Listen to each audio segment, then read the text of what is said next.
Tapi sukses banyak bapaknya. Gagal yatim, gak ada yang mau ngakuin kalau kita gagal itu. Udah bikin kapal dengan kayu di tengah kampung, bikin kapal ini. Bayangkan di tengah kampung bikin kapal, orang kafir makin menjadi-jadi. Lihat Nuh, kenapa? Makin sarap. Bikin kapal di tengah kampung, mau belayar kemana? Tuh lihat, kalau orang nggak tahu tujuan, mountain setengah jalan. Proses yang dinilai bukan finalnya. Ya kayak gitu kesimpulannya. Saya enaknya sendiri. Bikin kapal. Kapal mendekati selesai. Ini orang kafir rame-rame datang ke kapal Nuh. Mau apa? Buang najis. Sakit perut berangkat ke kapal Nabi Nuh. Nongkrong. Dapat 2-3 tumpuk pulang. Lantai kapal dengan najis manusia. Inilah perjuangan. Bukan jalan raya lurus bertabur bunga di kanan kirinya. Banyak ondak dan duri, fitnah, caci maki, antipat, segala macam. Nuh. Ada orang tua dasar kafir, kurang ajar, sudah stroke berangkat juga ke kapal Nuh. Mau buang najis, pincang-pincang digotong orang. Selesai buang najis, dia bangun mau pulang, pegangan tiang kapal terpeleset, jatuh di atas tumpukan najis. Terjadi keajaiban, yang struknya sembuh, lumpuhnya hilang, berangkat digotong-gotong pulang, jalan gagah sekali. Tapi orang kampungnya heran, ente sudah sembuh? Sudah. Berobat di mana? Kok begitu paten? Di kapal Nuh. Masya Allah, sangat luar biasa tausiah yang disampaikan oleh guru kita. Sahabat beriman yang dirahmati Allah, tetaplah di channel ini karena kajian ini belum selesai dan masih banyak lagi hal-hal menarik yang akan disampaikan oleh beliau. Mari kita lanjutkan kembali. Selamat mendengarkan. Masih banyak.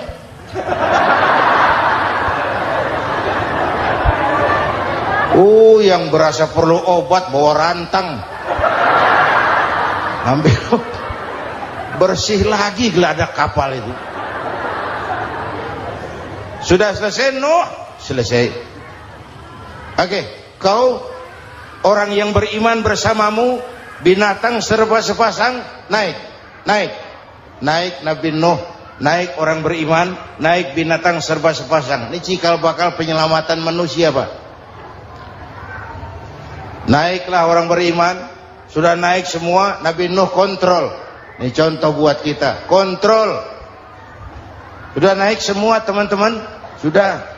Pemimpin yang baik bukan cuma terima laporan di belakang meja. Laporan itu yang mana juga bagus.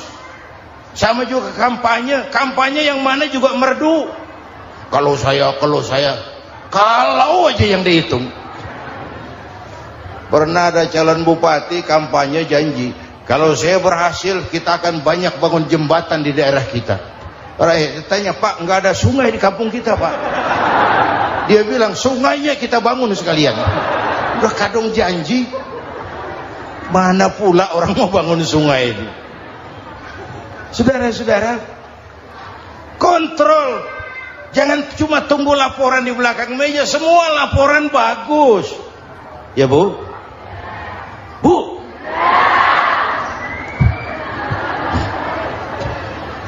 Nabi Nuh kontrol. Sudah naik semua? Sudah Nuh. Pulan bin Pulan naik. Naik Nuh. Paimin bin Tukijo. Naik. Kami lihat naik. Ada orang Jawa juga, Kiai? Ada. Sudah kontrol. Kanan anak saya ikut nggak naik kapal? Kami tidak lihat itu Nuh. Kanan. Ini potret. Bapaknya aktif ke masjid, ibunya rajin ke majelis taklim, anaknya keleleran kemana-mana. Bukan di sini, di Prancis. Udah di sini insya Allah sama.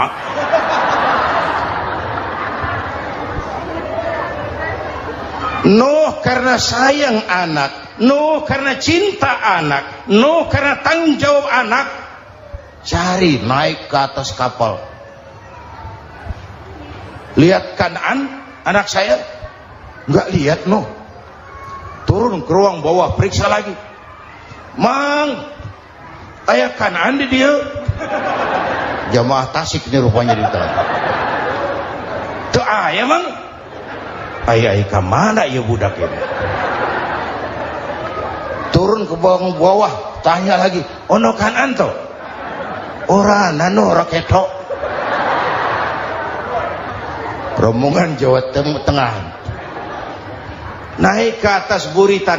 Dari buritan kelihatan ternyata Kan'an tidak ikut naik kapal, kumpul di darat bersama orang kafir. Ini potret kita sekarang.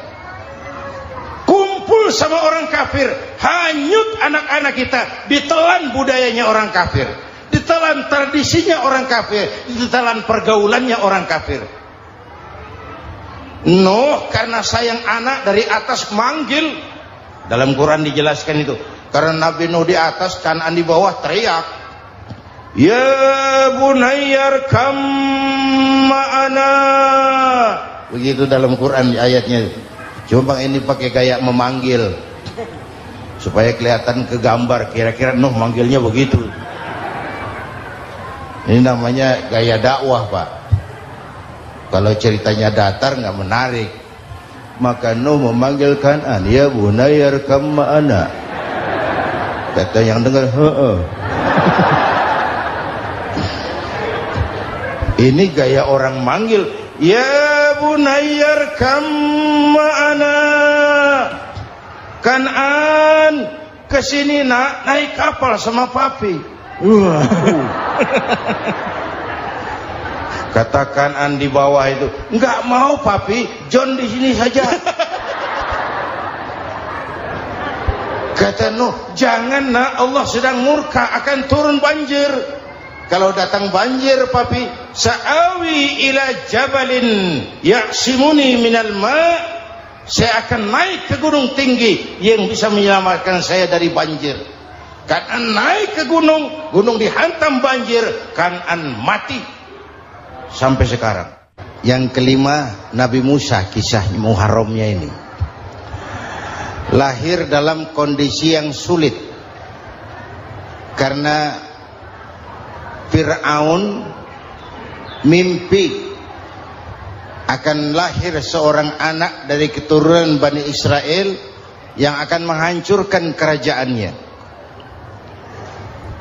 Kata Fir'aun, sudah lahir belum anaknya? Belum. Kalau gitu mulai malam ini laki-laki dilarang bergaul sama istrinya.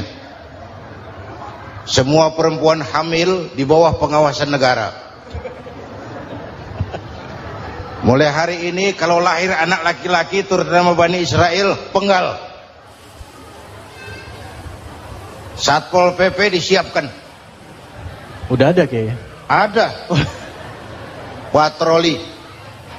Bayangkan, nah Fir'aun itu bikin undang-undang seenaknya sendiri. Apalagi merasa kekuasaannya dalam ancaman. Penguasa manapun kalau merasa dalam ancaman, panik. Padahal kekuasaan itu kayak harimau. Makin lama ditaiki, makin sulit turun. Kenapa? Karena macannya makin lapar. Naik terus capek, turun dimakan harimau. Serba sulit. Saudara-saudara, kalau kita mau belajar dari Pak Harto, saya melihat kekurangan Pak Harto cuma satu, terlambat berhenti.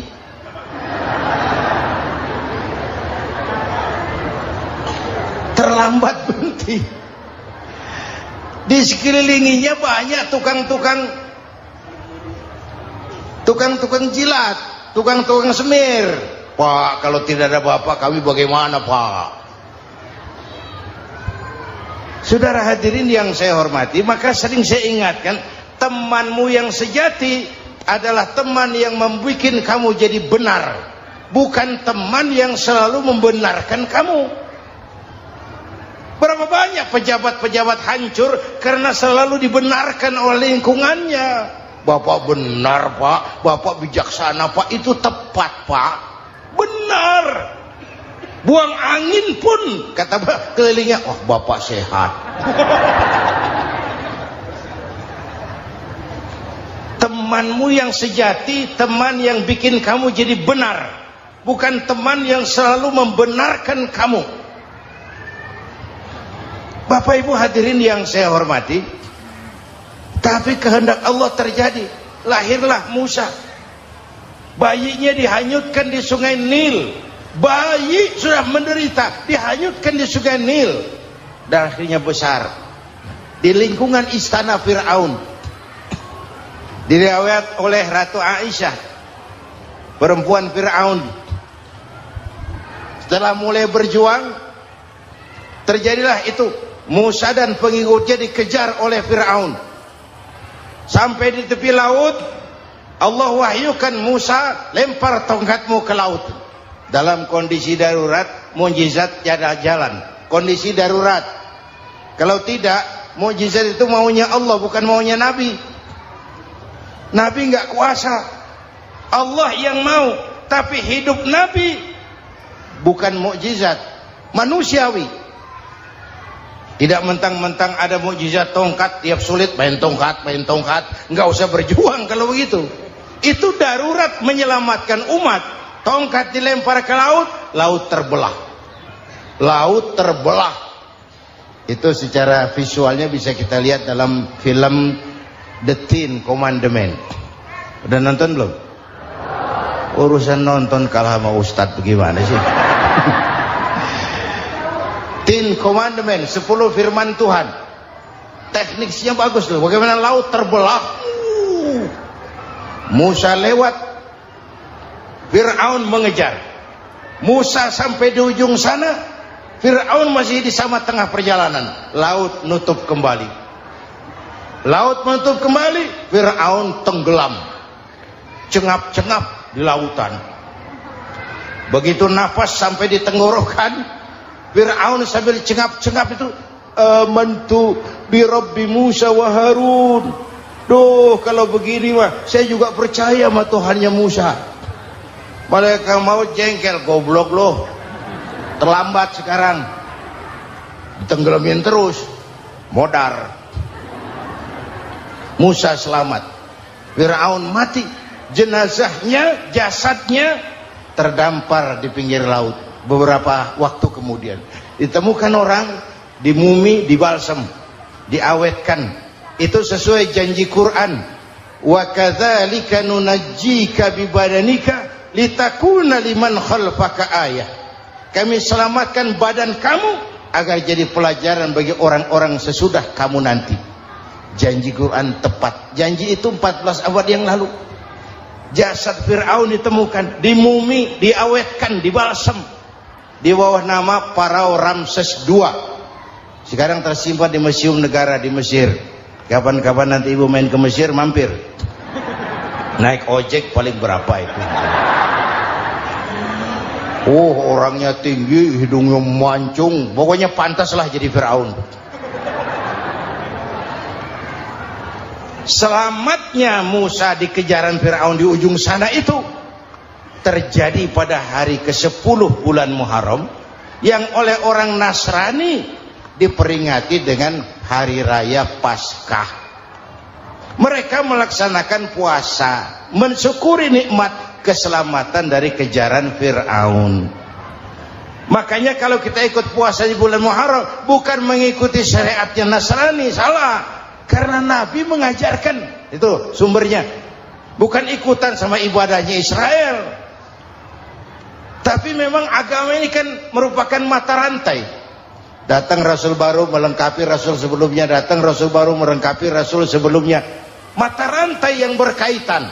Setelah Muhammad selesai, selesailah tugas Nabi dan Rasul. Selesailah misi Nabi dan Rasul. Tidak ada Nabi lagi sesudah Nabi Muhammad. Itu harga mati, titik. Gak ada kompromi. Siapapun sekarang ini nggak datang ngaku jadi Nabi, wajib tidak percaya. Wajib tidak percaya. Tapi kaitannya memang, kita bilang Nasrani, orang bahasa Arab, bahasa Ibraninya Nazaret. Nasiroh, Nazaret. Itu beda dialek. Kita Daud, dia David.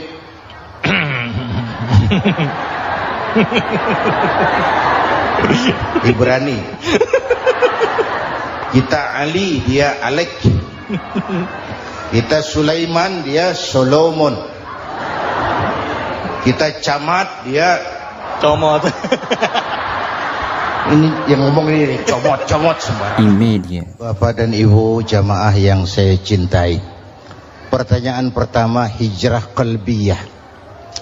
Ada hijrah badaniyah, hijrah fisik yang dilakukan Nabi dan sahabat dari Mekah ke Madinah. Itu hijrah badaniyah. Ada hijrah qalbiyah, hijrah hati. Dan ini yang kita perlukan sekarang. Karena refleksinya akan membias kepada alur kehidupan. Kalau hati kita mau berhijrah, fisik akan ngikuti. Hijrah dari malas ibadah menjadi rajin ibadah. Hijrah dari maksiat kepada yang ma'ruf, dari berpecah belah menjadi bersatu. Hijrah seperti itu yang sangat kita perlukan. Apalagi masyarakat ini paternalistik. Kita harus hijrah mental sekarang ini. Maka yang disampaikan tadi benar. Seorang ketua MK siap mengundurkan diri kalau terbukti anak buahnya terlibat suap. Itu walaupun siap, tapi sudah angin segar buat rakyat. Bahwa masih ada banyak insya Allah pejabat kita yang punya harga diri. Walaupun ada juga pejabat kita yang muka tembok, kulit badak, kuping kebo. Muka tembok, kulit badak, kuping kebo. Biasanya kalau kereta api tabrakan di negara-negara maju, Menteri Perhubungannya mundur. Di kita petugas palang pintu dipecat. Jauh sekali menteri sama petugas palang pintu. Yang benar-benar diadili yang krocok-krocok, kopral-kopral itu. Padahal hadisnya jelas, ar-rashi wal murtashi finnar. Yang nyuap dan yang nerima suap dua-duanya neraka. Kasus potret belakangan ini, yang nerima suap, yang diuber, yang nyuap aman, yang nyuap aman, yang korupsi pajak dikecil-kecilin, yang ngemplang pajak aman. Padahal ngemplang pajaknya triliunan. Padahal dia sudah dikasih fasilitas oleh negara mengelola sumber daya alam negara yang artinya milik rakyat. Dia harus bayar pajak, uang pajaknya dikumpulkan bagi sebesar-besar kemakmuran rakyat. Itu tindakan merugikan rakyat. Karena itu betul, saya setuju, hijrah qalbi yang perlu kita lakukan sekarang. Hijrah hati. Kita ini bangsa Indonesia, seperti timnas. Timnas sekarang anak-anak muda sudah berani pakai baju PSSI. Iya. Kenapa? Menang. Coba kalau kalah terus, nanti menang. Tapi bangsa Indonesia itu memang seperti timnas. Namanya kesebelasan. 11 orang. Walaupun ada pemain bintang, ya ada presiden, gubernur, menteri, itu bintang-bintang. Tapi bintang baru ada artinya kalau dibantu 10 pemain yang lain. Cristiano Ronaldo, siapa itu? Penyerang tengah Real Madrid, bintang. Lionel Messi, siapa lagi? Barcelona.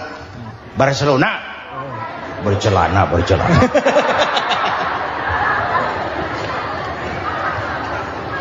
Michael Rooney, bintang Manchester United.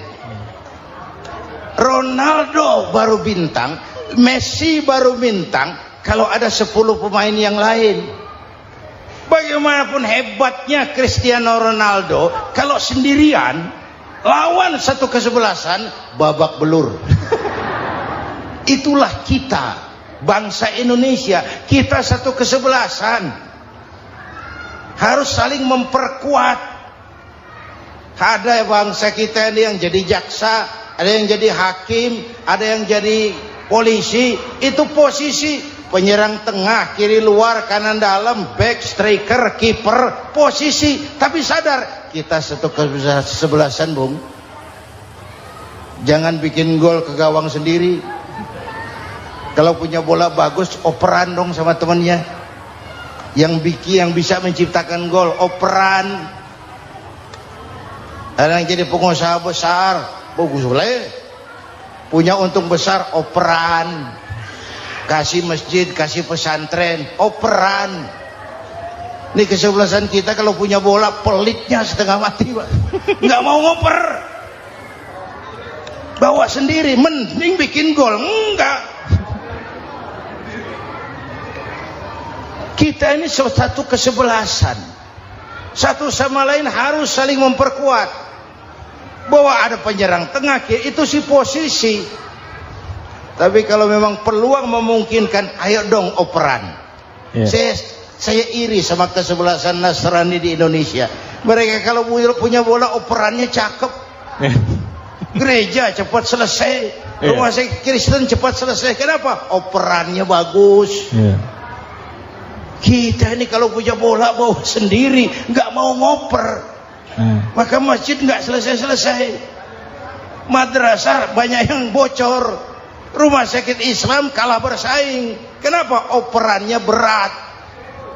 Ayo menyadari, kita ini timnas, satu kesebelasan. Jangan menjegal kawan seiring, kawan sendiri dijegal.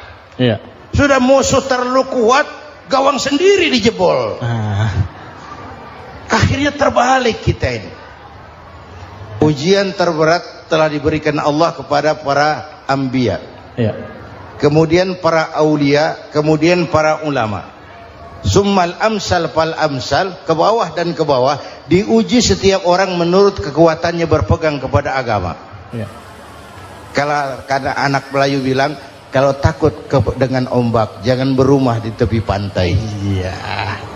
Kalau takut diterjang ombak, jangan berumah di tepi pantai. Kata ibu tadi, mau jadi pohon tinggi, harus berani ketiup angin. Makin tinggi pohonnya, makin keras anginnya. Takut angin, jangan jadi pohon tinggi, jadilah rumput. Nggak ditiup angin, tapi diinjak kebo. Apa yang nggak ada resikonya? Apa yang nggak ada resikonya? Semua nabi ada yang dihantam kekuasaan yang arogansi. Ibrahim berhadapan dengan Namrud. Musa berhadapan dengan Fir'aun. Ada yang diuji dengan berhadapan umat yang sangat kurang ajar. Ada yang diuji dengan gosip yang dahsyat. Nabi Yusuf digosipi sama Zulaikha itu. Nabi Yusuf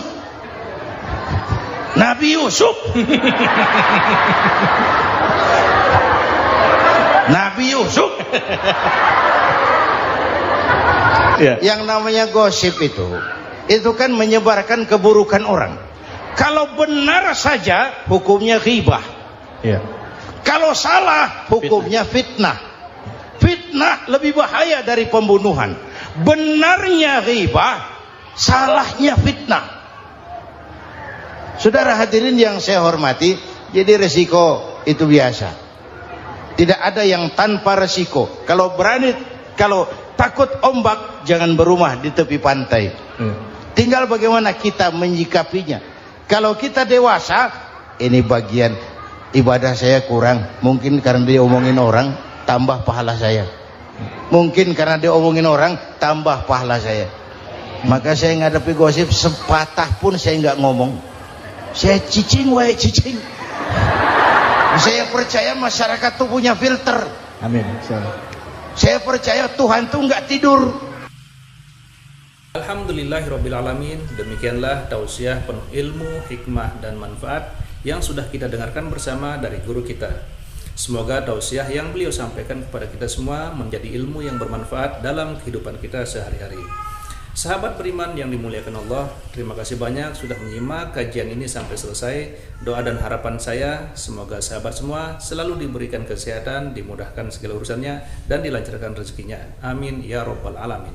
Demikian yang dapat saya bagikan, kurang lebihnya mohon maaf. Sampai bertemu lagi di kajian berikutnya.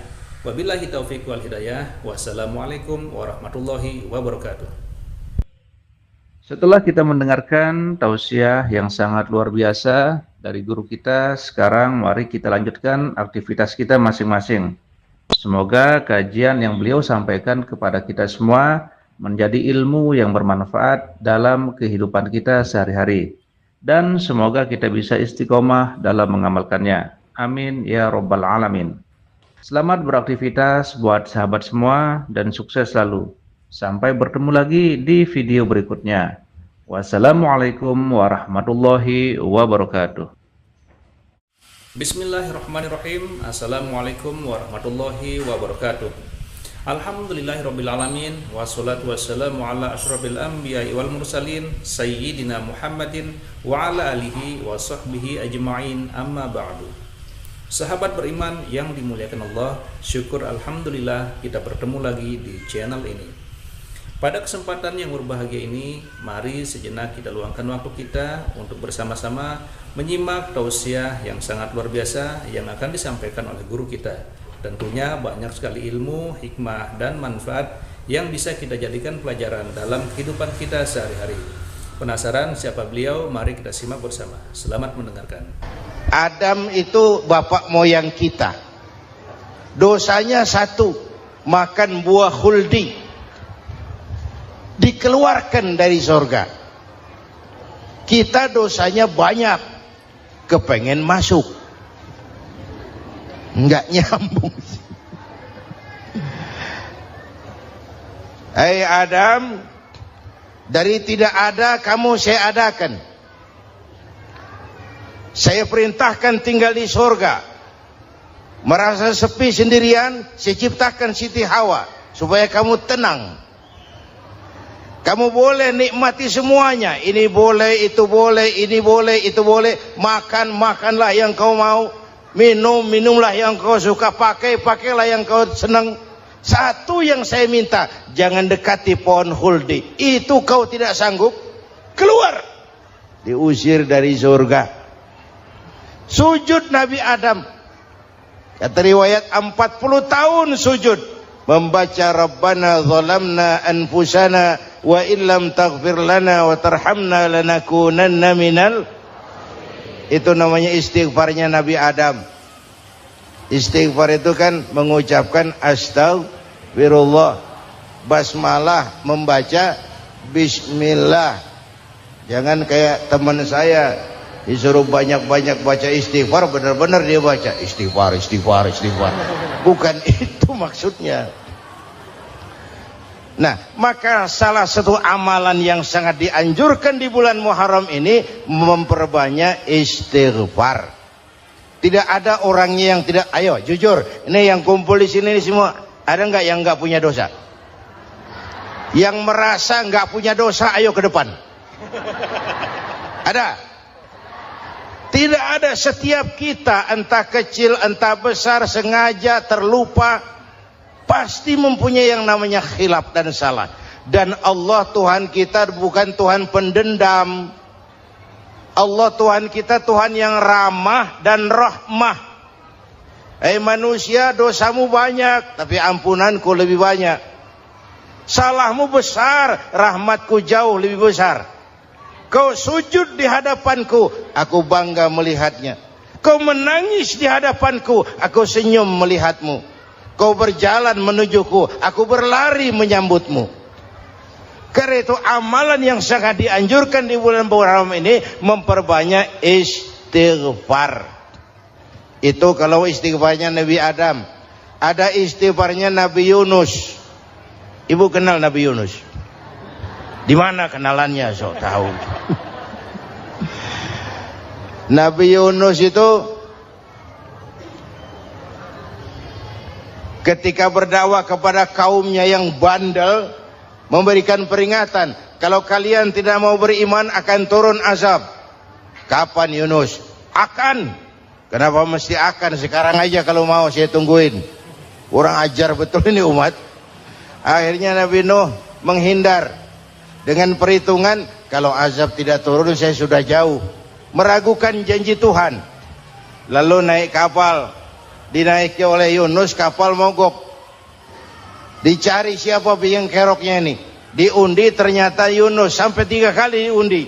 Dibuanglah Yunus ke dasar laut, ditelan oleh ikan Nun atas perintah Allah. Telan itu Yunus, jangan pakai dikunyah, rusak urusan.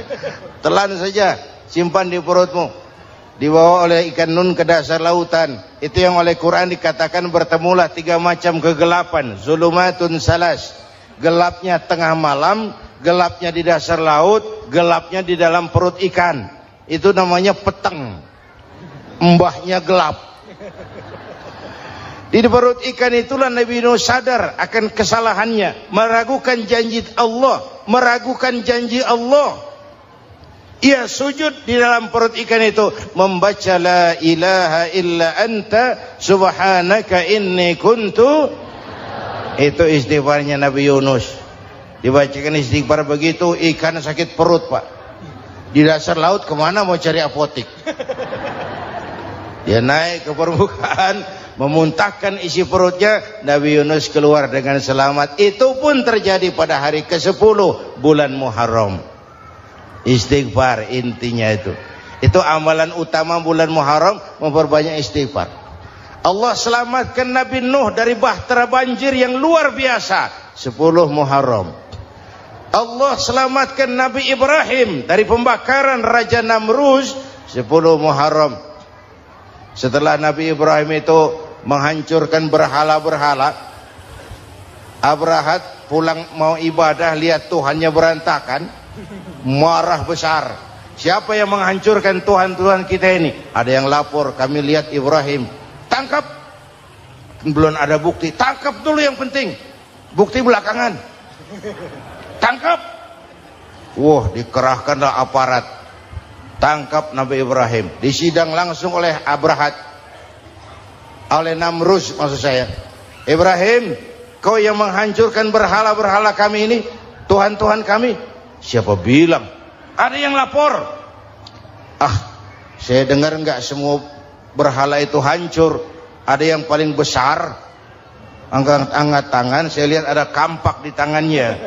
Barangkali yang besar itu iseng tuh, yang kecil-kecil dikampakin. Tanya aja sama dia, kamu gila?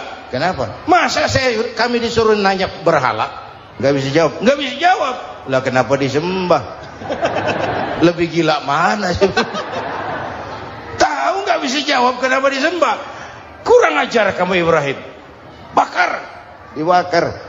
Ketika Ibrahim dilempar ke kobaran api yang menggunung, Allah perintah api, ya naru kuni bardan wa salaman ala Ibrahim.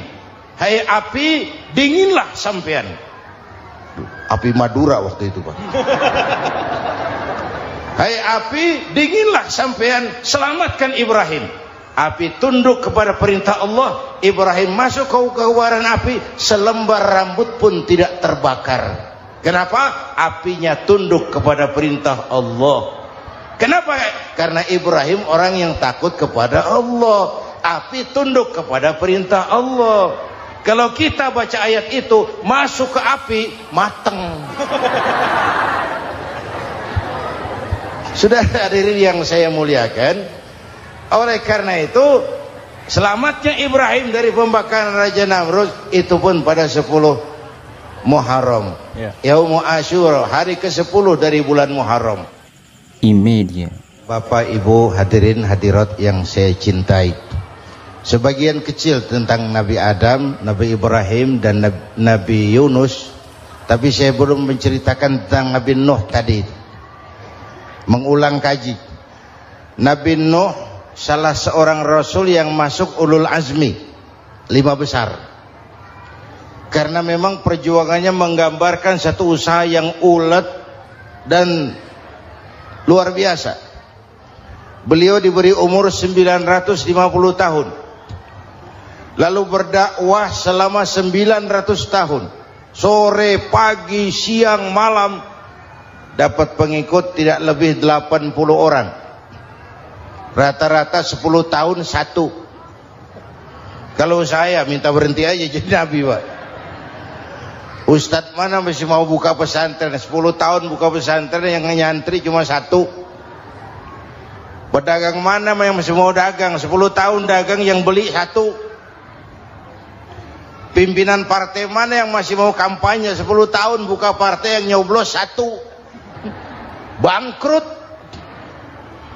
Umatnya bandel, kurang ajar, durjana, bajingan, tengik.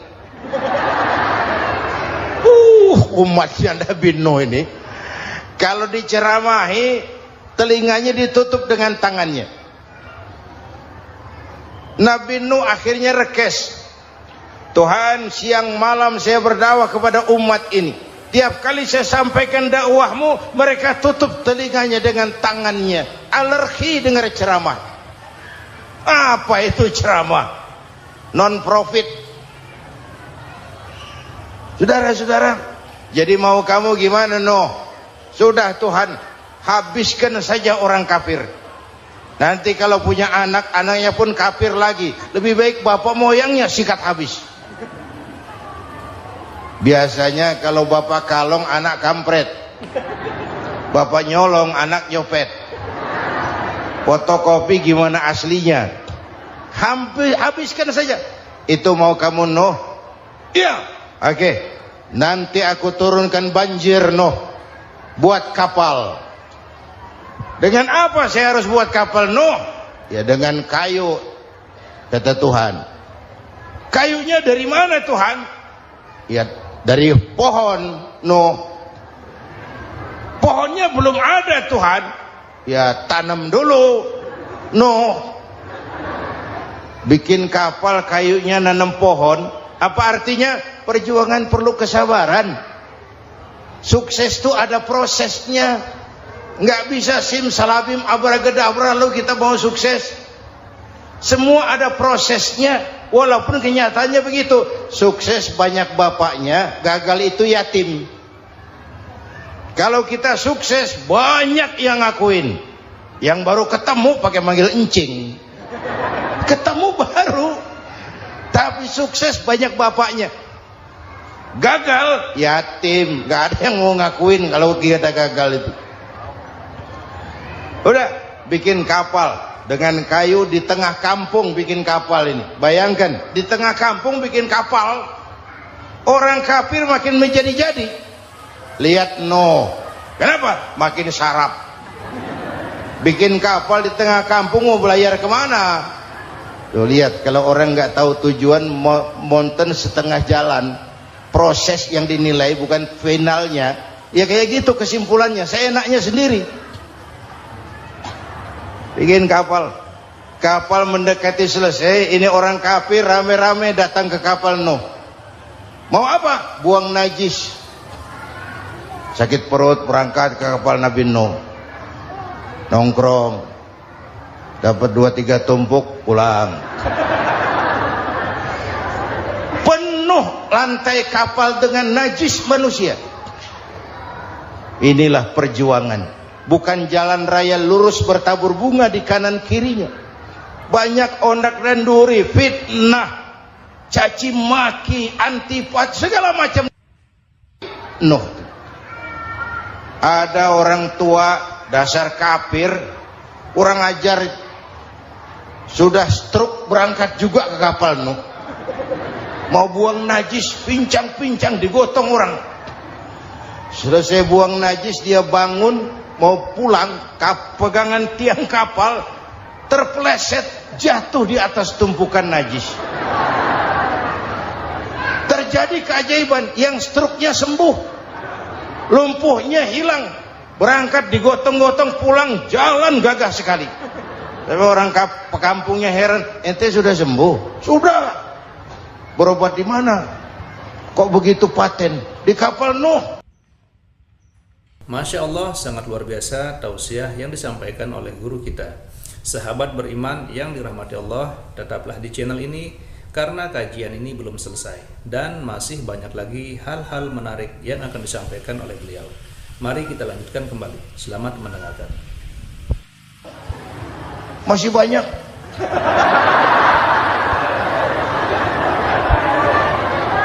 Yang berasa perlu obat bawa rantang.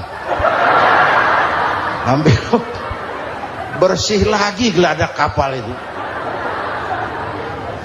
Sudah selesai Nuh? Selesai. Oke, kau orang yang beriman bersamamu, binatang serba sepasang, naik Nabi Nuh, naik orang beriman, naik binatang serba sepasang. Ini cikal bakal penyelamatan manusia, Pak. Naiklah orang beriman, sudah naik semua, Nabi Nuh kontrol. Ini contoh buat kita, kontrol. Sudah naik semua teman-teman, sudah. Pemimpin yang baik bukan cuma terima laporan di belakang meja. Laporan itu yang mana juga bagus. Sama juga kampanye, kampanye yang mana juga merdu. Kalau aja yang dihitung. Pernah ada calon bupati kampanye janji, kalau saya berhasil kita akan banyak bangun jembatan di daerah kita. Rakyat tanya, Pak, nggak ada sungai di kampung kita, Pak. Dia bilang, sungainya kita bangun sekalian. Udah kadung janji, mana pula orang mau bangun sungai itu. Saudara-saudara, kontrol. Jangan cuma tunggu laporan di belakang meja, semua laporan bagus. Ya Bu? Bu?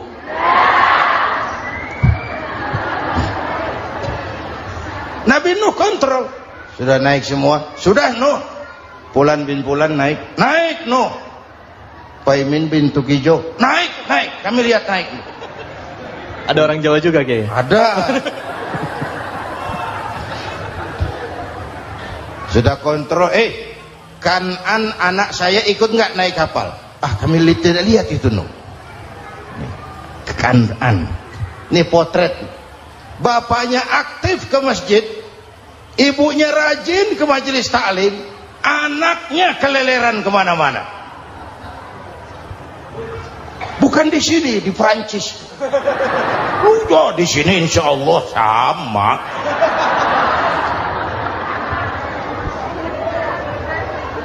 Nuh karena sayang anak, Nuh karena cinta anak, Nuh karena tanggung jawab anak, cari naik ke atas kapal. Lihat Kan'an, anak saya, nggak lihat Nuh. Turun ke ruang bawah, periksa lagi. Mang, ayah Kan'an di dia. Jamaah Tasik ini rupanya di dalam. Tuh ayah Mang.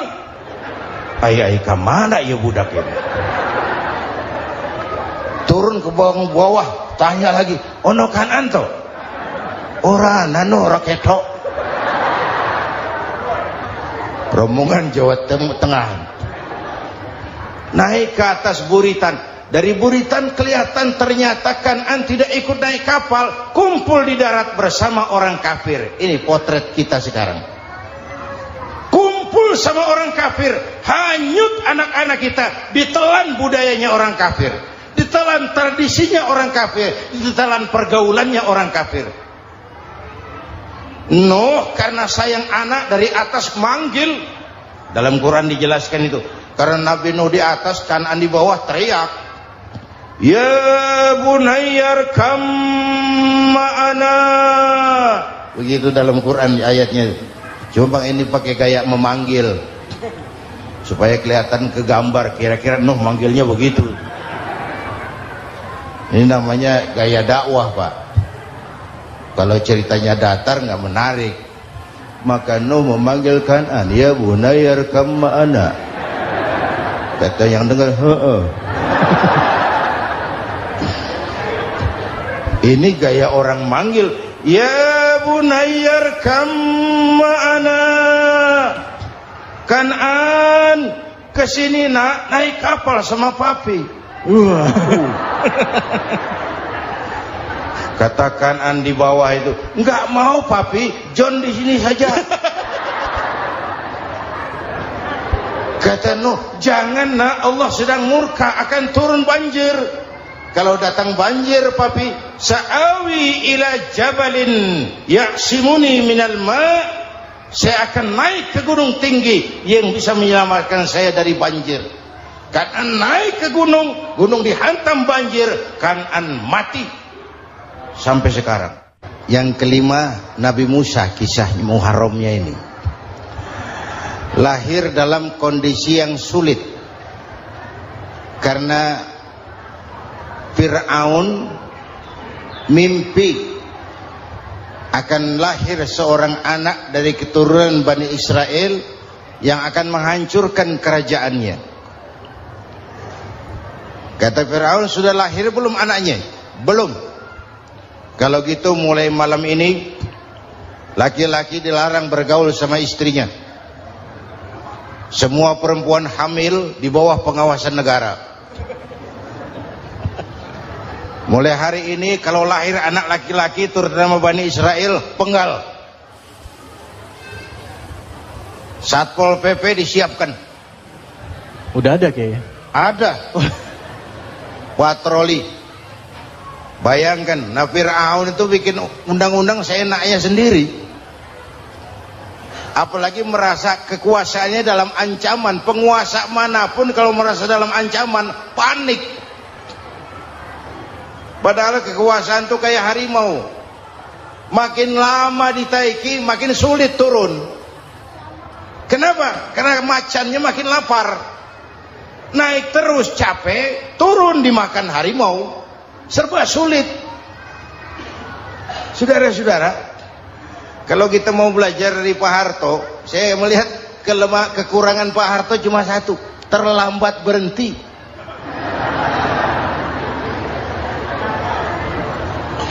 Terlambat berhenti. Di sekelilinginya banyak tukang-tukang jilat, tukang-tukang semir.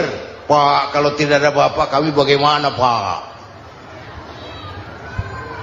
Saudara hadirin yang saya hormati, maka sering saya ingatkan, temanmu yang sejati adalah teman yang membuat kamu jadi benar, bukan teman yang selalu membenarkan kamu. Berapa banyak pejabat-pejabat hancur karena selalu dibenarkan oleh lingkungannya. Bapak benar, Pak. Bapak bijaksana, Pak. Itu tepat, Pak. Benar. Buang angin pun kata kelilingnya, oh bapak sehat. Temanmu yang sejati, teman yang bikin kamu jadi benar, bukan teman yang selalu membenarkan kamu. Bapak Ibu hadirin yang saya hormati, tapi kehendak Allah terjadi. Lahirlah Musa, bayinya dihanyutkan di sungai Nil. Bayi sudah menderita, dihanyutkan di sungai Nil, dan akhirnya besar di lingkungan istana Fir'aun. Diriwayat oleh Ratu Aisyah, perempuan Fir'aun, setelah mulai berjuang, terjadilah itu. Musa dan pengikutnya dikejar oleh Fir'aun sampai di tepi laut. Allah wahyukan, Musa, lempar tongkatmu ke laut. Dalam kondisi darurat, mukjizat tiada jalan. Kondisi darurat. Kalau tidak, mukjizat itu maunya Allah, bukan maunya Nabi. Nabi nggak kuasa, Allah yang mau. Tapi hidup Nabi bukan mukjizat, manusiawi. Tidak mentang-mentang ada mukjizat tongkat, tiap sulit main tongkat. Nggak usah berjuang kalau begitu. Itu darurat menyelamatkan umat. Tongkat dilempar ke laut, laut terbelah. Laut terbelah. Itu secara visualnya bisa kita lihat dalam film The Ten Commandments. Udah nonton belum? Urusan nonton kalah sama Ustadz bagaimana sih? Ten Commandments, 10 firman Tuhan. Tekniknya bagus loh. Bagaimana laut terbelah. Musa lewat, Fir'aun mengejar. Musa sampai di ujung sana, Fir'aun masih di sama tengah perjalanan. Laut nutup kembali. Laut menutup kembali, Fir'aun tenggelam. cengap-cengap di lautan. Begitu nafas sampai di tenggorokan, Fir'aun sambil cengap-cengap itu, amantu bi Rabbi Musa wa Harun. Duh, kalau begini mah saya juga percaya sama Tuhannya Musa. Malaikat maut jengkel, goblok loh, terlambat sekarang, ditenggelamin terus, modar. Musa selamat, Fir'aun mati, jenazahnya, jasadnya terdampar di pinggir laut. Beberapa waktu kemudian ditemukan orang, dimumi, dibalsem, diawetkan. Itu sesuai janji Quran, wa kadzalika nunajjika bi badanika litakuna liman khalfaka ayah. Kami selamatkan badan kamu agar jadi pelajaran bagi orang-orang sesudah kamu nanti. Janji Quran tepat. Janji itu 14 abad yang lalu. Jasad Fir'aun ditemukan, dimumi, diawetkan, dibalsem di bawah nama Farao Ramses II. Sekarang tersimpan di Museum Negara di Mesir. Kapan-kapan nanti ibu main ke Mesir, mampir. Naik ojek paling berapa itu? Oh, orangnya tinggi, hidungnya mancung, pokoknya pantaslah jadi Fir'aun. Selamatnya Musa di kejaran Fir'aun di ujung sana itu terjadi pada hari ke-10 bulan Muharram, yang oleh orang Nasrani diperingati dengan hari raya Paskah. Mereka melaksanakan puasa, mensyukuri nikmat keselamatan dari kejaran Fir'aun. Makanya kalau kita ikut puasa di bulan Muharram, bukan mengikuti syariatnya Nasrani, salah. Karena Nabi mengajarkan, itu sumbernya. Bukan ikutan sama ibadahnya Israel. Tapi memang agama ini kan merupakan mata rantai. Datang Rasul baru melengkapi Rasul sebelumnya, datang Rasul baru melengkapi Rasul sebelumnya. Mata rantai yang berkaitan. Setelah Muhammad selesai, selesailah tugas Nabi dan Rasul. Selesailah misi Nabi dan Rasul. Tidak ada Nabi lagi sesudah Nabi Muhammad. Itu harga mati, titik. Gak ada kompromi. Siapapun sekarang ini nggak datang ngaku jadi Nabi, wajib tidak percaya. Wajib tidak percaya. Tapi kaitannya memang, kita bilang Nasrani, orang bahasa Arab, bahasa Ibraninya Nazaret, Nasiroh, Nazaret. Itu beda dialek. Kita Daud, dia David.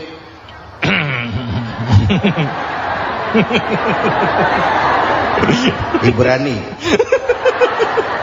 Kita Ali, dia Alek. Kita Sulaiman, dia Solomon. Kita Camat, dia Comot. Ini yang ngomong ini comot sembarang. Imedia. Bapak dan Ibu jamaah yang saya cintai, pertanyaan pertama, hijrah qalbiyah. Ada hijrah badaniyah, hijrah fisik yang dilakukan Nabi dan sahabat dari Mekah ke Madinah. Itu hijrah badaniyah. Ada hijrah qalbiyah, hijrah hati. Dan ini yang kita perlukan sekarang. Karena refleksinya akan membias kepada alur kehidupan. Kalau hati kita mau berhijrah, fisik akan ngikuti. Hijrah dari tempat, dari malas ibadah menjadi rajin ibadah. Hijrah dari maksiat kepada yang ma'ruf, dari berpecah belah menjadi bersatu. Hijrah seperti itu yang sangat kita perlukan. Apalagi masyarakat ini paternalistik. Kita harus hijrah mental sekarang ini. Maka yang disampaikan tadi benar. Seorang ketua MK siap mengundurkan diri kalau terbukti anak buahnya terlibat suap. Itu walaupun siap, tapi sudah angin segar buat rakyat. Bahwa masih ada banyak insya Allah pejabat kita yang punya harga diri. Walaupun ada juga pejabat kita yang muka tembok, kulit badak, kuping kebo. Muka tembok, kulit badak, kuping kebo. Biasanya kalau kereta api tabrakan di negara-negara maju, Menteri Perhubungannya mundur. Di kita petugas palang pintu dipecat. Jauh sekali menteri sama petugas palang pintu. Yang benar-benar diadili yang krocok-krocok, kopral-kopral gitu. Padahal hadisnya jelas, ar-rashi wal murtashi finnar, yang nyuap dan yang nerima suap dua-duanya neraka. Kasus potret belakangan ini, yang nerima suap, yang diuber, yang nyuap aman, yang nyuap aman, yang korupsi pajak dikecil-kecilin, yang ngemplang pajak aman, padahal ngemplang pajaknya triliunan, padahal dia sudah dikasih fasilitas oleh negara mengelola sumber daya alam negara yang artinya milik rakyat. Dia harus bayar pajak, uang pajaknya dikumpulkan bagi sebesar-besar kemakmuran rakyat. Itu tindakan merugikan rakyat. Karena itu betul, saya setuju, hijrah qalbi yang perlu kita lakukan sekarang. Hijrah hati. Kita ini bangsa Indonesia seperti timnas. Timnas sekarang anak-anak muda sudah berani pakai baju PSSI. Iya. Kenapa? Menang. Coba kalau kalah terus, nanti menang. Tapi bangsa Indonesia itu memang seperti timnas, namanya kesebelasan. 11 orang. Walaupun ada pemain bintang, ya ada presiden, gubernur, menteri, itu bintang-bintang. Tapi bintang baru ada artinya kalau dibantu 10 pemain yang lain. Cristiano Ronaldo, siapa itu? Penyerang tengah Real Madrid, bintang.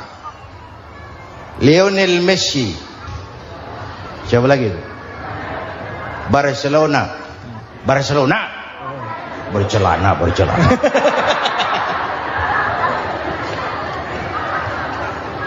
Michael Rooney, bintang Manchester United. Ronaldo baru bintang, Messi baru bintang kalau ada 10 pemain yang lain. Bagaimanapun hebatnya Cristiano Ronaldo, kalau sendirian lawan satu kesebelasan, babak belur.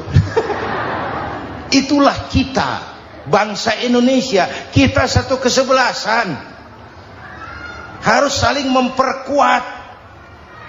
Ada bangsa kita ini yang jadi jaksa, ada yang jadi hakim, ada yang jadi polisi. Itu posisi penyerang tengah, kiri luar, kanan dalam, back, striker, kiper, posisi. Tapi sadar, kita satu kesebelasan, Bung. Jangan bikin gol ke gawang sendiri. Kalau punya bola bagus, operan dong sama temannya. Yang bisa menciptakan gol, operan. Ada yang jadi pengusaha besar, bagus boleh. Punya untung besar, operan. Kasih masjid, kasih pesantren, operan. Ini kesebelasan kita kalau punya bola, pelitnya setengah mati, Pak. Nggak mau ngoper. Bawa sendiri, mending bikin gol. Enggak. Kita ini satu kesebelasan. Satu sama lain harus saling memperkuat. Bahwa ada penyerang tengah, itu si posisi. Tapi kalau memang peluang memungkinkan, ayo dong operan.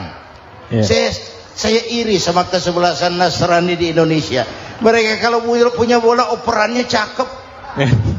Gereja cepat selesai, rumah sakit Kristen cepat selesai. Kenapa? Operannya bagus. Kita ini kalau punya bola bawa sendiri, nggak mau ngoper. Maka masjid nggak selesai-selesai. Madrasah banyak yang bocor. Rumah sakit Islam kalah bersaing. Kenapa? Operannya berat. Ayo menyadari, kita ini timnas, satu kesebelasan. Jangan menjegal kawan seiring. Kawan sendiri dijegal. Sudah musuh terlalu kuat, gawang sendiri dijebol. Akhirnya terbalik kita ini. Ujian terberat telah diberikan Allah kepada para anbiya, Ya. kemudian para aulia, kemudian para ulama. Summal amsal fal amsal, ke bawah dan ke bawah, diuji setiap orang menurut kekuatannya berpegang kepada agama. Ya. Kalau karena anak Melayu bilang, kalau takut dengan ombak, jangan berumah di tepi pantai. Iya. Kalau takut diterjang ombak, jangan berumah di tepi pantai. Kata ibu tadi, mau jadi pohon tinggi harus berani ketiup angin. Makin tinggi pohonnya, makin keras anginnya. Takut angin, jangan jadi pohon tinggi, jadilah rumput. Iya. Enggak ditiup angin, tapi diinjak kebo. Apa yang enggak ada risikonya? Iya. Apa yang enggak ada risikonya? Semua nabi ada yang dihantam kekuasaan yang arogansi. Ibrahim berhadapan dengan Abrahat, Namrud. Musa berhadapan dengan Fir'aun. Ada yang diuji dengan berhadapan umat yang sangat kurang ajar. Ada yang diuji dengan gosip yang dahsyat. Nabi Yusuf digosipi sama Zulaikha itu. Nabi Yusuf Nabi Yusuf.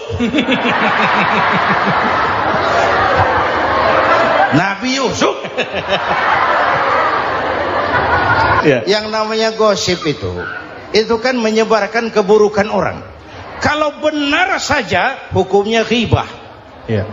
Kalau salah hukumnya fitnah. Fitnah lebih bahaya dari pembunuhan. Benarnya ghibah, salahnya fitnah. Saudara hadirin yang saya hormati, jadi resiko itu biasa. Tidak ada yang tanpa resiko. Kalau takut ombak, jangan berumah di tepi pantai. Tinggal bagaimana kita menyikapinya. Kalau kita dewasa, ini bagian ibadah saya kurang. Mungkin karena dia omongin orang, tambah pahala saya. Mungkin karena dia omongin orang, tambah pahala saya. Maka saya ngadapi gosip, sepatah pun saya nggak ngomong. Saya cicing. Saya percaya masyarakat itu punya filter. Amin. Saya percaya Tuhan itu nggak tidur. Alhamdulillahirrabbilalamin. Demikianlah tausiah penuh ilmu, hikmah, dan manfaat yang sudah kita dengarkan bersama dari guru kita. Semoga tausiah yang beliau sampaikan kepada kita semua menjadi ilmu yang bermanfaat dalam kehidupan kita sehari-hari. Sahabat beriman yang dimuliakan Allah, terima kasih banyak sudah menyimak kajian ini sampai selesai. Doa dan harapan saya, semoga sahabat semua selalu diberikan kesehatan, dimudahkan segala urusannya, dan dilancarkan rezekinya. Amin ya Rabbal Alamin. Demikian yang dapat saya bagikan, kurang lebihnya mohon maaf. Sampai bertemu lagi di kajian berikutnya. Wabillahi taufiq wal hidayah. Wassalamualaikum warahmatullahi wabarakatuh. Setelah kita mendengarkan tausiah yang sangat luar biasa dari guru kita, sekarang mari kita lanjutkan aktivitas kita masing-masing. Semoga kajian yang beliau sampaikan kepada kita semua menjadi ilmu yang bermanfaat dalam kehidupan kita sehari-hari. Dan semoga kita bisa istiqomah dalam mengamalkannya. Amin ya Rabbal Alamin. Selamat beraktivitas buat sahabat semua dan sukses selalu. Sampai bertemu lagi di video berikutnya. Wassalamualaikum warahmatullahi wabarakatuh. Bismillahirrahmanirrahim. Assalamualaikum warahmatullahi wabarakatuh. Alhamdulillahirrabbilalamin. Wassalatu wassalamu ala ashrafil anbiya'i wal mursalin Sayyidina Muhammadin wa ala alihi wa sahbihi ajma'in, amma ba'du. Sahabat beriman yang dimuliakan Allah, syukur alhamdulillah kita bertemu lagi di channel ini. Pada kesempatan yang berbahagia ini, mari sejenak kita luangkan waktu kita untuk bersama-sama menyimak tausiah yang sangat luar biasa yang akan disampaikan oleh guru kita. Tentunya banyak sekali ilmu, hikmah, dan manfaat yang bisa kita jadikan pelajaran dalam kehidupan kita sehari-hari. Penasaran siapa beliau? Mari kita simak bersama. Selamat mendengarkan. Adam itu bapak moyang kita. Dosanya satu, makan buah khuldi. Dikeluarkan dari surga. Kita dosanya banyak, kepengen masuk, nggak nyambung. Hai Adam, dari tidak ada kamu saya adakan. Saya perintahkan tinggal di surga. Merasa sepi sendirian, saya ciptakan Siti Hawa supaya kamu tenang. Kamu boleh nikmati semuanya. Ini boleh, itu boleh, ini boleh, itu boleh. Makan, makanlah yang kau mau. Minum, minumlah yang kau suka. Pakai, pakailah yang kau senang. Satu yang saya minta, jangan dekati pohon khuldi. Itu kau tidak sanggup, keluar. Diusir dari surga. Sujud Nabi Adam. Kata riwayat 40 tahun sujud. Membaca Rabbana zalamna anfusana wa illam taghfir lana wa tarhamna lanakunanna minal. Itu namanya istighfarnya Nabi Adam. Istighfar itu kan mengucapkan astagfirullah, basmalah, membaca bismillah.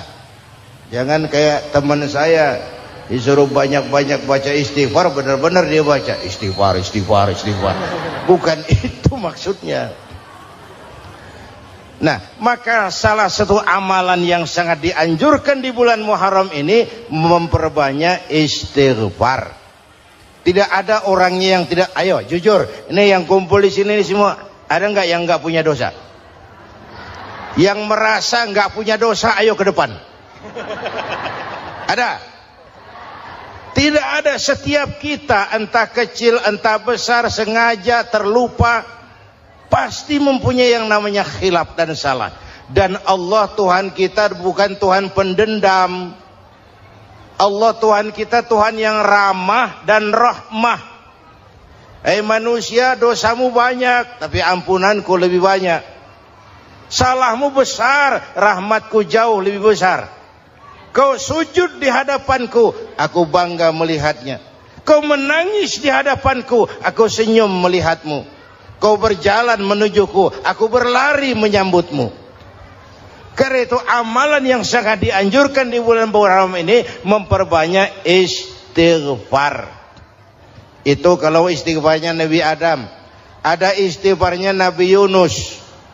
Ibu kenal Nabi Yunus? Di mana kenalannya? Sok tahu. Nabi Yunus itu ketika berdakwah kepada kaumnya yang bandel, memberikan peringatan, kalau kalian tidak mau beriman akan turun azab. Kapan Yunus? Akan. Kenapa mesti akan? Sekarang aja kalau mau, saya tungguin. Kurang ajar betul ini umat. Akhirnya Nabi Nuh menghindar dengan perhitungan, kalau azab tidak turun saya sudah jauh. Meragukan janji Tuhan. Lalu naik kapal, dinaiki oleh Yunus, kapal mogok. Dicari siapa biang keroknya ini. Diundi, ternyata Yunus. Sampai 3 kali diundi. Dibuanglah Yunus ke dasar laut. Ditelan oleh ikan nun atas perintah Allah. Telan itu Yunus. Jangan pakai dikunyah, rusak urusan. Telan saja, simpan di perutmu. Dibawa oleh ikan nun ke dasar lautan. Itu yang oleh Quran dikatakan bertemulah 3 macam kegelapan. Zulumatun salas. Gelapnya tengah malam, gelapnya di dasar laut, gelapnya di dalam perut ikan. Itu namanya peteng. Mbahnya gelap. Di perut ikan itulah Nabi Nuh sadar akan kesalahannya, meragukan janji Allah, meragukan janji Allah. Ia sujud di dalam perut ikan itu, membaca la ilaha illa anta subhanaka inni kuntu. Itu istighfarnya Nabi Yunus. Dibacakan istighfar begitu, ikan sakit perut, Pak. Di dasar laut kemana mau cari apotik? Dia naik ke permukaan, memuntahkan isi perutnya. Nabi Yunus keluar dengan selamat. Itu pun terjadi pada hari ke-10 bulan Muharram. Istighfar intinya itu. Itu amalan utama bulan Muharram, memperbanyak istighfar. Allah selamatkan Nabi Nuh dari bahtera banjir yang luar biasa 10 Muharram. Allah selamatkan Nabi Ibrahim dari pembakaran Raja Namruz 10 Muharram. Setelah Nabi Ibrahim itu menghancurkan berhala-berhala, Abrahat pulang mau ibadah, lihat Tuhannya berantakan, marah besar. Siapa yang menghancurkan Tuhan-Tuhan kita ini? Ada yang lapor, kami lihat Ibrahim. Tangkap. Belum ada bukti. Tangkap dulu yang penting. Bukti belakangan. Tangkap. Wah, dikerahkanlah aparat. Tangkap Nabi Ibrahim. Disidang langsung oleh Abrahat. Oleh Namrus maksud saya. Ibrahim, kau yang menghancurkan berhala-berhala kami ini, Tuhan-Tuhan kami. Siapa bilang? Ada yang lapor. Saya dengar enggak semua berhala itu hancur. Ada yang paling besar. Angkat tangan, saya lihat ada kampak di tangannya. Barangkali yang besar itu iseng tuh. Yang kecil-kecil dikampakin. Tanya aja sama dia. Kamu gila? Kenapa? Masa kami disuruh nanya berhala? Nggak bisa jawab. Nggak bisa jawab. Lah kenapa disembah? Lebih gila mana sih? Tahu nggak bisa jawab kenapa disembah? Kurang ajar kamu Ibrahim. Bakar. Dibakar. Ketika Ibrahim dilempar ke kobaran api yang menggunung, Allah perintah api, ya naru kuni bardan wa salaman ala Ibrahim. Hai api, dinginlah sampean. Api Madura waktu itu, Pak. Hai api, dinginlah sampean, selamatkan Ibrahim. Api tunduk kepada perintah Allah. Ibrahim masuk ke kobaran api, selembar rambut pun tidak terbakar. Kenapa? Apinya tunduk kepada perintah Allah. Kenapa? Karena Ibrahim orang yang takut kepada Allah. Api tunduk kepada perintah Allah. Kalau kita baca ayat itu, masuk ke api, mateng. Sudah hadirin yang saya muliakan, oleh karena itu selamatnya Ibrahim dari pembakaran Raja Namrud itu pun pada 10 Muharram, Yaumul Asyura, hari ke-10 dari bulan Muharram. Imedia. Bapak Ibu hadirin hadirat yang saya cintai, sebagian kecil tentang Nabi Adam, Nabi Ibrahim dan Nabi Yunus, tapi saya belum menceritakan tentang Nabi Nuh tadi. Mengulang kaji. Nabi Nuh salah seorang rasul yang masuk ulul azmi 5 besar. Karena memang perjuangannya menggambarkan satu usaha yang ulet dan luar biasa. Beliau diberi umur 950 tahun. Lalu berdakwah selama 900 tahun. Sore, pagi, siang, malam. Dapat pengikut tidak lebih 80 orang. Rata-rata 10 tahun satu. Kalau saya minta berhenti aja jadi nabi, Pak. Ustadz mana masih mau buka pesantren? 10 tahun buka pesantren, yang nyantri cuma 1. Pedagang mana yang masih mau dagang? 10 tahun dagang, yang beli 1. Pimpinan partai mana yang masih mau kampanye? 10 tahun buka partai, yang nyoblos 1. Bangkrut. Umatnya bandel, kurang ajar, durjana, bajingan, tengik. Umatnya Nabi Nuh ini kalau diceramahi telinganya ditutup dengan tangannya. Nabi Nuh akhirnya rekes. Tuhan, siang malam saya berdakwah kepada umat ini. Tiap kali saya sampaikan dakwahmu, mereka tutup telinganya dengan tangannya. Alergi dengar ceramah. Apa itu ceramah? Non profit. Saudara-saudara, jadi mau kamu gimana, Nuh? Sudah Tuhan, habiskan saja orang kafir. Nanti kalau punya anak, anaknya pun kafir lagi. Lebih baik bapak moyangnya sikat habis. Biasanya kalau bapak kalong, anak kampret. Bapak nyolong, anak nyopet. Fotokopi gimana aslinya? Habiskan saja. Itu mau kamu, Nuh? Iya. Oke, nanti aku turunkan banjir, Nuh. Buat kapal. Dengan apa saya harus buat kapal, Nuh? Ya dengan kayu, kata Tuhan. Kayunya dari mana, Tuhan? Ya dari pohon, Nuh. Pohonnya belum ada, Tuhan. Ya tanam dulu. Nuh bikin kapal, kayunya nanam pohon. Apa artinya? Perjuangan perlu kesabaran. Sukses itu ada prosesnya. Nggak bisa simsalabim abracadabra lalu kita mau sukses. Semua ada prosesnya. Walaupun kenyataannya begitu. Sukses banyak bapaknya, gagal itu yatim. Kalau kita sukses banyak yang ngakuin. Yang baru ketemu pakai manggil encing. Ketemu baru. Tapi sukses banyak bapaknya. Gagal yatim, nggak ada yang mau ngakuin kalau kita gagal itu. Udah bikin kapal dengan kayu di tengah kampung, bikin kapal ini. Bayangkan di tengah kampung bikin kapal. Orang kafir makin menjadi-jadi. Lihat Nuh, kenapa? Makin sarap. Bikin kapal di tengah kampung, mau belayar kemana? Tuh lihat, kalau orang nggak tahu tujuan, mountain setengah jalan. Proses yang dinilai bukan finalnya. Ya kayak gitu kesimpulannya. Saya enaknya sendiri. Bikin kapal. Kapal mendekati selesai. Ini orang kafir rame-rame datang ke kapal Nuh. Mau apa? Buang najis. Sakit perut berangkat ke kapal Nabi Nuh. Nongkrong. Dapat 2-3 tumpuk pulang. Penuh lantai kapal dengan najis manusia. Inilah perjuangan. Bukan jalan raya lurus bertabur bunga di kanan kirinya. Banyak ondak dan duri, fitnah, caci maki, antipat, segala macam. Nuh. Ada orang tua dasar kafir, kurang ajar, sudah stroke berangkat juga ke kapal Nuh. Mau buang najis, pincang-pincang digotong orang. Selesai buang najis, dia bangun mau pulang, pegangan tiang kapal terpeleset, jatuh di atas tumpukan najis.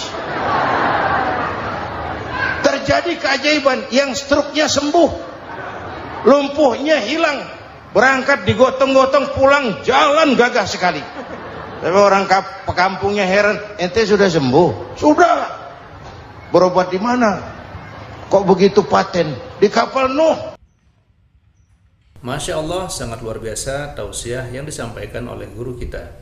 Sahabat beriman yang dirahmati Allah, tetaplah di channel ini karena kajian ini belum selesai dan masih banyak lagi hal-hal menarik yang akan disampaikan oleh beliau. Mari kita lanjutkan kembali. Selamat mendengarkan. Masih banyak.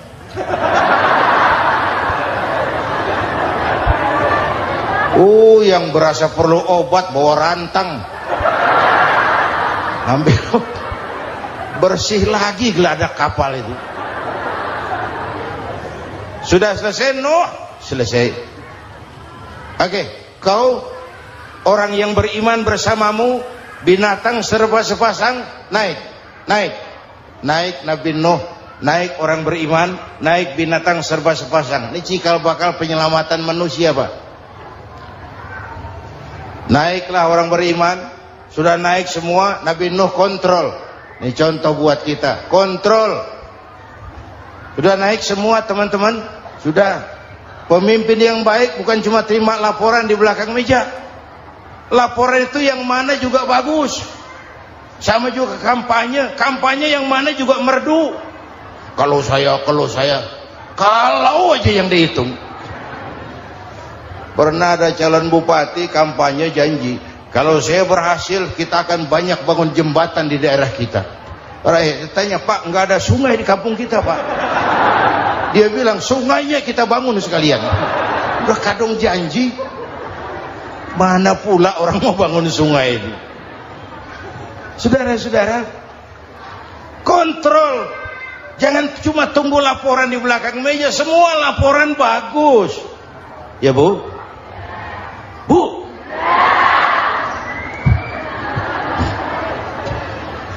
Nabi Nuh kontrol. Sudah naik semua? Sudah Nuh. Pulan bin Pulan naik Nuh. Paimin bin Tukijo naik. Kami lihat naik. Ada orang Jawa juga kayaknya. Ada. Sudah kontrol, Kan'an anak saya ikut nggak naik kapal? Kami tidak lihat itu no. Kan'an, ini potret. Bapaknya aktif ke masjid, ibunya rajin ke majelis taklim, anaknya keleleran kemana-mana. Bukan di sini, di Prancis. Udah di sini insya Allah sama.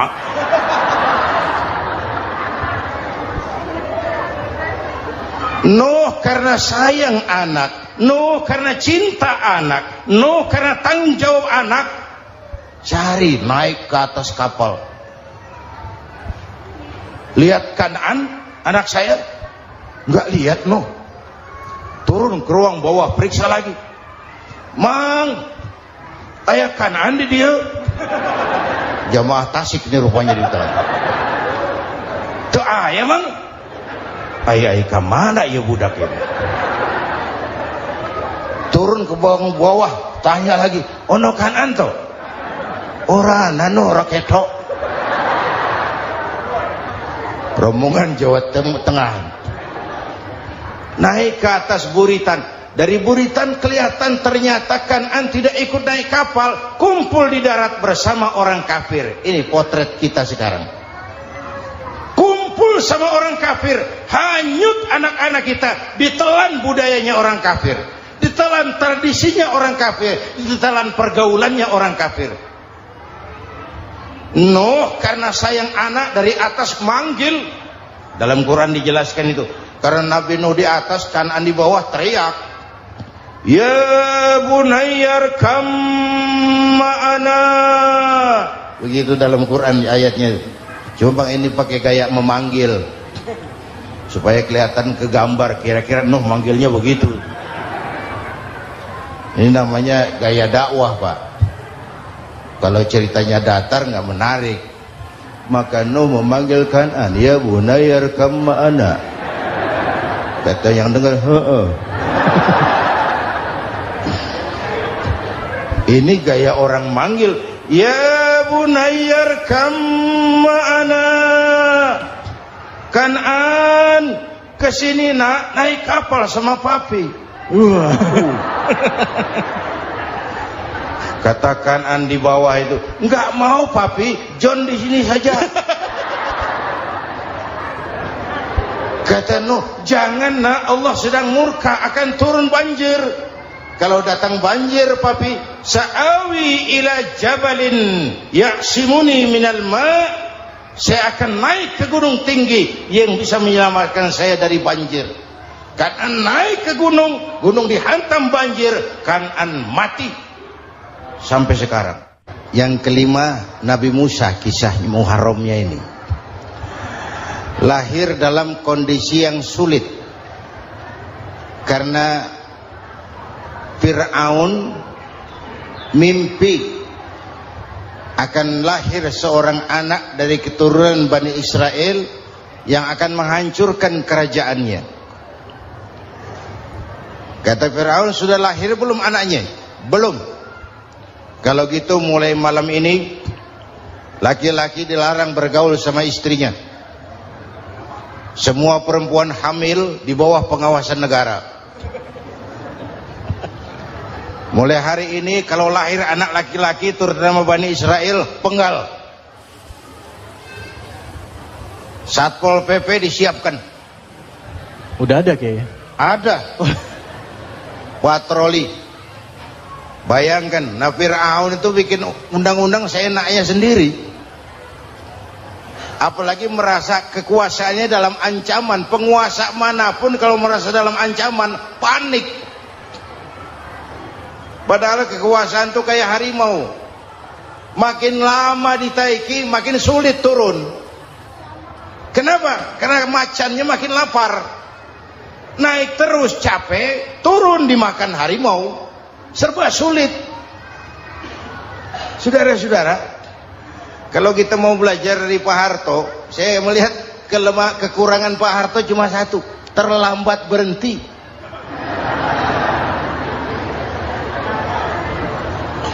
Terlambat berhenti. Di sekelilinginya banyak tukang-tukang tukang-tukang jilat, tukang-tukang semir. Pak, kalau tidak ada bapak kami bagaimana, Pak? Saudara hadirin yang saya hormati, maka sering saya ingatkan, temanmu yang sejati adalah teman yang membuat kamu jadi benar, bukan teman yang selalu membenarkan kamu. Berapa banyak pejabat-pejabat hancur karena selalu dibenarkan oleh lingkungannya.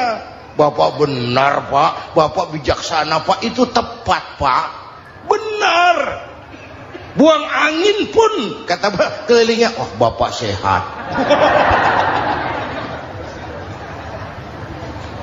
Temanmu yang sejati, teman yang bikin kamu jadi benar, bukan teman yang selalu membenarkan kamu.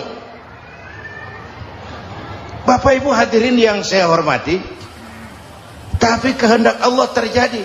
Lahirlah Musa, bayinya dihanyutkan di sungai Nil. Bayi sudah menderita, dihanyutkan di sungai Nil, dan akhirnya besar di lingkungan istana Fir'aun. Diriwayat oleh Ratu Aisyah, perempuan Fir'aun,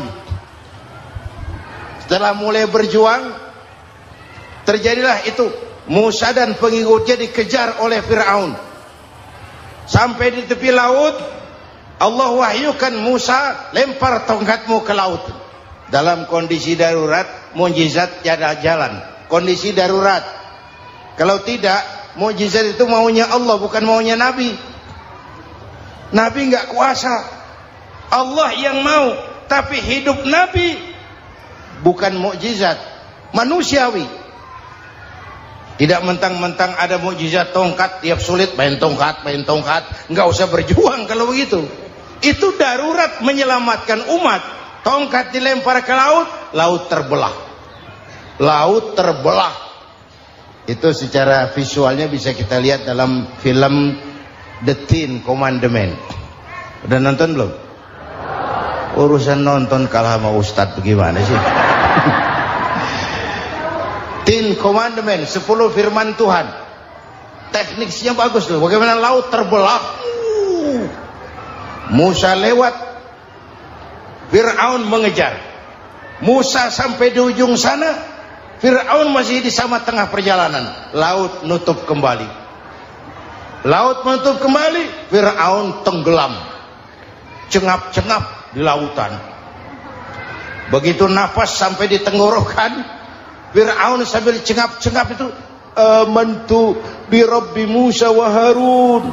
Duh, kalau begini mah saya juga percaya sama Tuhannya Musa. Malaikat maut jengkel, goblok loh, terlambat sekarang, ditenggelamin terus, modar. Musa selamat, Fir'aun mati, jenazahnya, jasadnya terdampar di pinggir laut. Beberapa waktu kemudian ditemukan orang, dimumi, dibalsem, diawetkan. Itu sesuai janji Quran, wa kadzalika nunajjika bi badanika litakuna liman khalfaka ayah. Kami selamatkan badan kamu agar jadi pelajaran bagi orang-orang sesudah kamu nanti. Janji Quran tepat. Janji itu 14 abad yang lalu. Jasad Fir'aun ditemukan, dimumi, diawetkan, dibalsem di bawah nama Farao Ramses II. Sekarang tersimpan di Museum Negara di Mesir.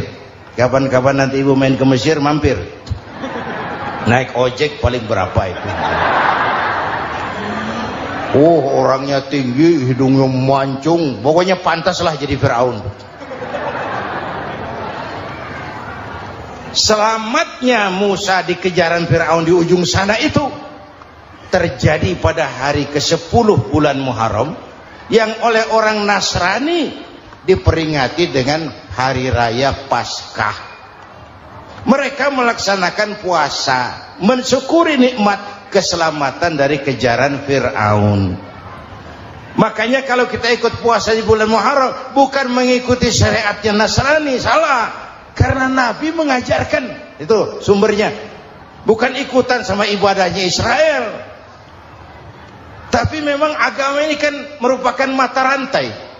Datang Rasul baru melengkapi Rasul sebelumnya, datang Rasul baru melengkapi Rasul sebelumnya. Mata rantai yang berkaitan. Setelah Muhammad selesai, selesailah tugas Nabi dan Rasul. Selesailah misi Nabi dan Rasul. Tidak ada Nabi lagi sesudah Nabi Muhammad. Itu harga mati, titik. Gak ada kompromi.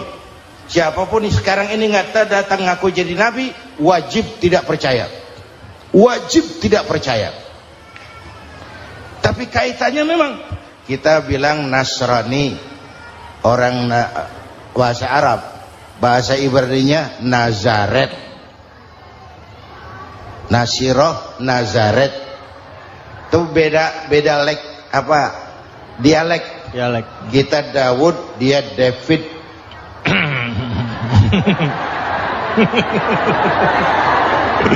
Ibrani. Kita Ali, dia Alek. Kita Sulaiman, dia Solomon. Kita Camat, dia Comot.